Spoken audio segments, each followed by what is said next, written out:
Víctor Niedoroda podría estar horas leyendo esta lista de vivos y muertos. La lista contiene nombres de antiguos compañeros. Todos eran lo que aquí en Ucrania llaman liquidadores. Давиденко Яков Іванович помер, Гайдемський Владимир Павлович помер, Костюченко Гордій Прокопович помер, Петренко Nicolai Васильевич помер. Los hombres y mujeres que trabajaron extinguiendo el incendio y limpiando la central nuclear de Chernóbil. Остапенко Валерій Іванович помер. Yuri Seremet, Víctor Viktorov y Víctor Niedoroda guardan todavía sus carnets de liquidadores y alguna medalla al mérito que les dio la Unión Soviética, el mismo Estado que ocultó a su población durante días la dimensión de la tragedia. Nos dimos cuenta cuando la radio del exterior comenzó a dar las noticias, porque a nosotros se nos prohibía escuchar la radio. Pero Suecia comenzó a alarmarse y a decir que estaban pasando cosas serias, porque los nuestros estaban callados todo el tiempo. Sobre la mesa se acumulan recuerdos que inevitablemente nos trasladan al 26 de abril de 1986, al mayor desastre nuclear de la historia. Tras unas pruebas de seguridad fallidas, el reactor número 4 de la central de Chernóbil saltó por los aires. La explosión reventó la cubierta del reactor y el viento hizo el resto, trasladando una nube de sustancias radiactivas por buena parte de Ucrania, pero también por Bielorrusia, Rusia y parte de Europa. ¿Quiénes fueron los encargados de apagar el incendio? ¿Quiénes limpiaron la central? ¿Quiénes hicieron todo eso asumiendo dosis mortales de radiación que acabaron con muchos de ellos? Los liquidadores.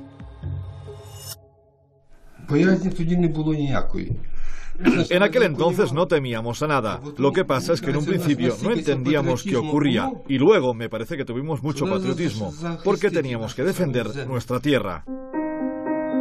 En el pueblo de Chernóbil, junto al parque de bomberos, se levanta un monumento a aquellos liquidadores. Fueron unos 600.000.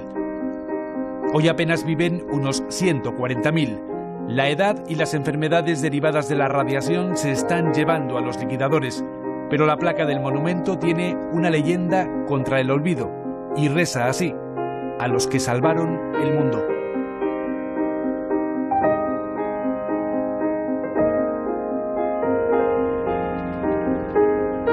El camino que lleva a Chernóbil transcurre por una carretera casi desierta, rodeada de bosques altos y densos y aldeas abandonadas. Hay que pasar dos controles militares. Uno, a unos 30 kilómetros de la central, marca el límite de la zona de exclusión, donde nadie podrá vivir durante miles de años. El otro control está a 10 kilómetros de los reactores atómicos. Este es el reactor número 4, el que explotó. Tras la catástrofe se construyó un sarcófago para cubrir el techo y evitar que se siguiera expandiendo la radiación.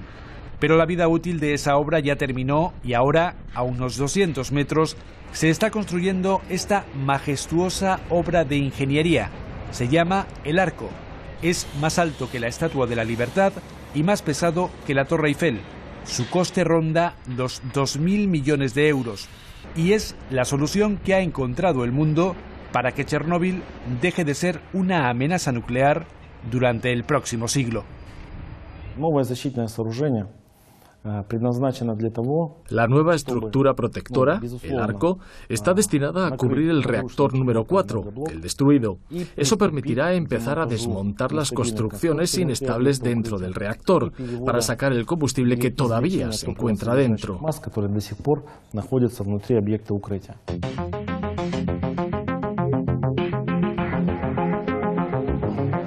Desde una sala similar a esta, un equipo de técnicos dirige el mantenimiento de la central y del reactor que explotó, porque en su interior hay todavía unas 200 toneladas de material nuclear muy radiactivo que siguen siendo una amenaza para la humanidad.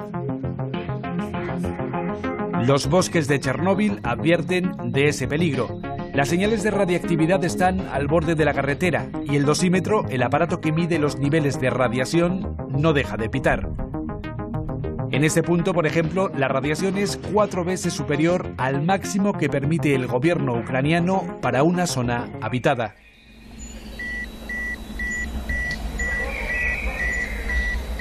Hay zonas, sin embargo, donde la tasa es mucho mayor. Basta un simple paseo por la ciudad de Pripyat, a 5 minutos en coche de la central para comprobarlo. 12,4 milisieverts, un nivel de radiación 40 veces superior al permitido. Suficiente para entender por qué Pripyat, una ciudad construida en 1970 y donde vivían casi 50.000 personas, está hoy así.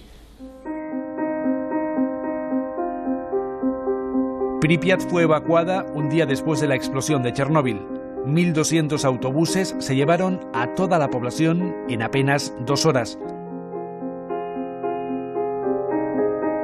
30 años después, los árboles dominan el centro de la avenida Lenin. Cientos de edificios agonizan, abandonados y saqueados.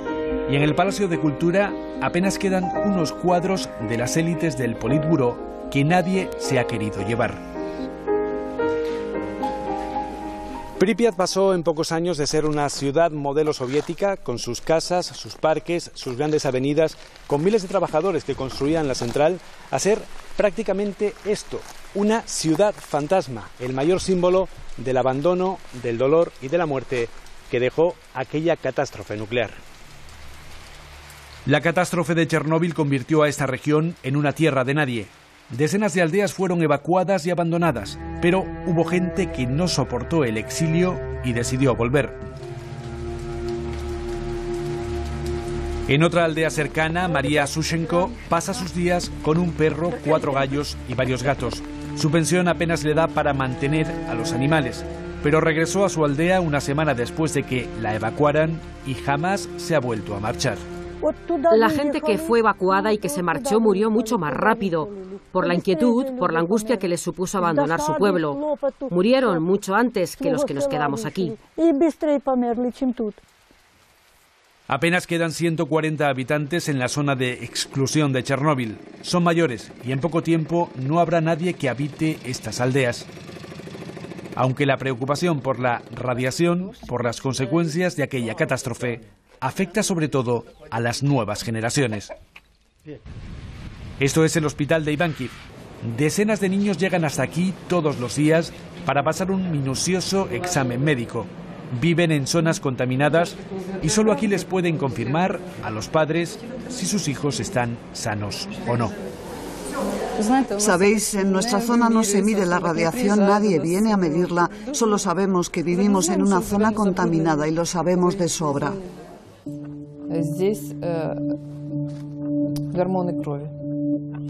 La doctora Oksana Kadun lleva tiempo denunciando que el gobierno no dice la verdad, que miente cuando afirma que los efectos de Chernóbil están controlados.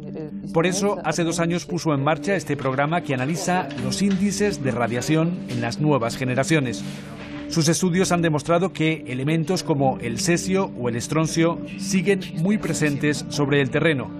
Durante 30 años la gente ha seguido cultivando alimentos en zonas contaminadas y consumiendo esos alimentos. Y los niños los ingieren día tras día a través de la leche de las vacas o de las verduras.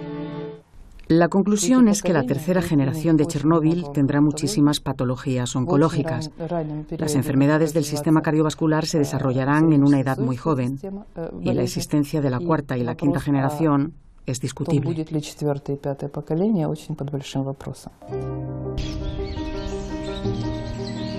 30 años después de Chernóbil hay muchas incógnitas sobre el futuro y muchos recuerdos también del pasado. Y en Ivánkiv, Sheremet, Viktorov y Niedoroda, los 3 amigos liquidadores, recuerdan a los compañeros que murieron limpiando la central. 30 años después de Chernóbil, la mayor catástrofe nuclear provocada por el hombre sigue siendo una historia de víctimas inocentes y de héroes anónimos.